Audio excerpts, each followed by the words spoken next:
Hello friends, అందరికీ నమస్కారం. Capsicum కర్రీతో మీకు స్వాగతం పలుకుతోంది మీ offer menu channel capsicum masala curry. కొంచెం డిఫరెంట్ స్టైల్లో ఉండే ఈ క్యాప్సికమ్ మసాలా కర్రీ చపాతీలోకి సైడ్ డిష్ కింద చాలా బాగుంటుంది. సో ఒక్కసారి ఈ రెసిపీని మీరు కూడా ట్రై చేయండి. డిఫరెంట్ స్టైల్లో ఉండే క్యాప్సికమ్ మసాలా కర్రీ ఎలా తయారు చేయాలో ఇప్పుడు మనం చూసేద్దాం.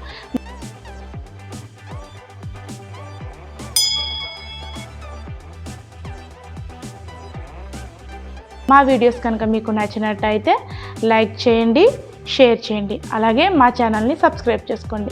మా ఛానల్ నుంచి అన్ని నోటిఫికేషన్స్ వెంటనే పొందడానికి పక్కనే ఉన్న బెల్ బటన్ని ప్రెస్ చేసి ఆల్ ఆప్షన్ని సెలెక్ట్ చేసుకోవడం మర్చిపోకండి.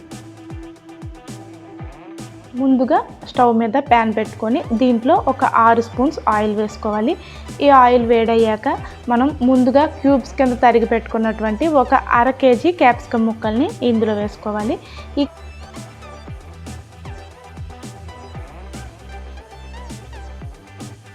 క్యాప్సికమ్ ముక్కలు కొద్దిగా మెత్తబడే వరకు మనం వీటిని సాట్ చేసుకోవాలి. ఈ విధంగా సాట్ అయినటువంటి క్యాప్సికమ్ ముక్కల్ని ఒక ప్లేట్లోకి తీసుకొని పక్కన ఉంచుకోవాలి.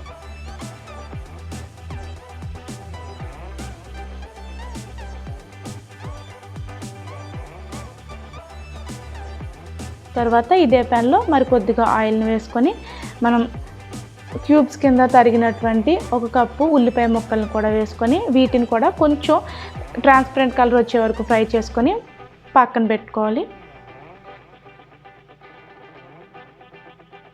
తర్వాత దీంట్లో ఒక 5 స్పూన్స్ ఆయిల్ వేసుకొని ఆయిల్ హీట్ అయ్యాక దీంట్లో 1 స్పూన్ జీలకర్ర వేసుకోవాలి.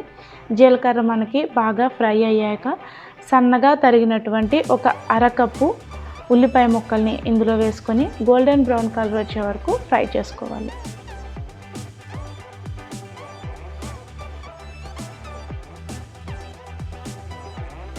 ఈ విధంగా గోల్డెన్ బ్రౌన్ కలర్ వచ్చాక ఇప్పుడు మనం దీంట్లో ఒక 1/2 కప్పు శనగపిండిని వేసుకోవాలి. ఈ శనగపిండి మనకి పచ్చివాసన పోయే వరకు ఫ్రై చేసుకోవాలి.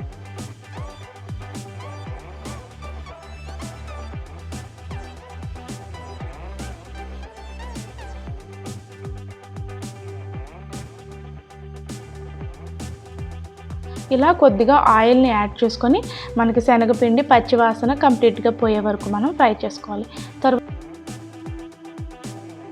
తర్వాత దీంట్లో 1 స్పూన్ అల్లం వెల్లుల్లి పేస్ట్ని వేసుకొని ఇది కూడా మనకి పచ్చివాసన పోయే వరకు సాట్ చేసుకోవాలి.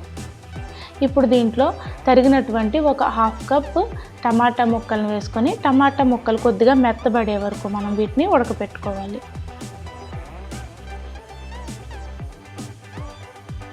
అలాగే రుచికి సరిపడా ఉప్పుని వేసుకొని బాగా కలుపుకోవాలి. తర్వాత దీన్ని మూత పెట్టి ఒక 3 నిమిషాల సేపు కుక్ చేయాలి.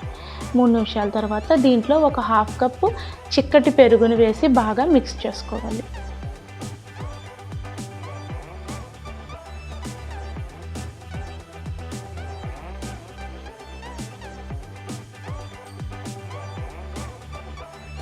తర్వాత మరలా దీనిని మూత పెట్టి ఒక 2 మినిట్స్ కుక్ చేసుకోవాలి. 2 మినిట్స్ తర్వాత దీంట్లో 1 స్పూన్ పసుపు వేసుకోవాలి. అలాగే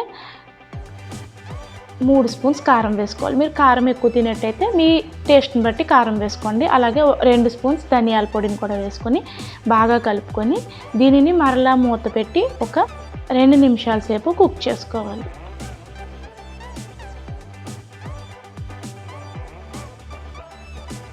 2 నిమిషాల తర్వాత మూత తీసి ఈ గ్రేవీలో మనకి 1 గ్లాస్ వాటర్ పోసుకోవాలి. మీరు తినే గ్రేవీని బట్టి మీరు వాటర్ అనేది యాడ్ చేసుకోండి.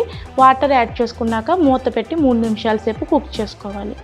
3 నిమిషాల తర్వాత మనకి ఇలా బబుల్స్ రావడం స్టార్ట్ అయ్యాక గ్రేవీ అనేది బాగా కుక్ అవుతుంది. ఇప్పుడు మనం ముందుగా సాట్ చేసి పెట్టుకున్నటువంటి ఆనియన్ అలాగే క్యాప్సికమ్ ముక్కల్ని ఈ గ్రేవీలో వేసి బాగా కలుపుకొని దీంట్లో మనం 1 స్పూన్ గరం మసాలా వేసుకొని ఈ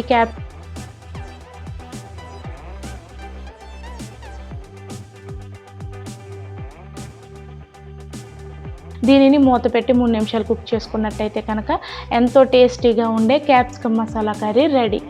ఈ రెసిపీని ఒక్కసారి మీరు కూడా ట్రై చేయండి. మరొక మంచి రెసిపీతో మళ్ళీ మీకు స్వాగతం పలుకుతుంది మీ offer menu channel. Thank you.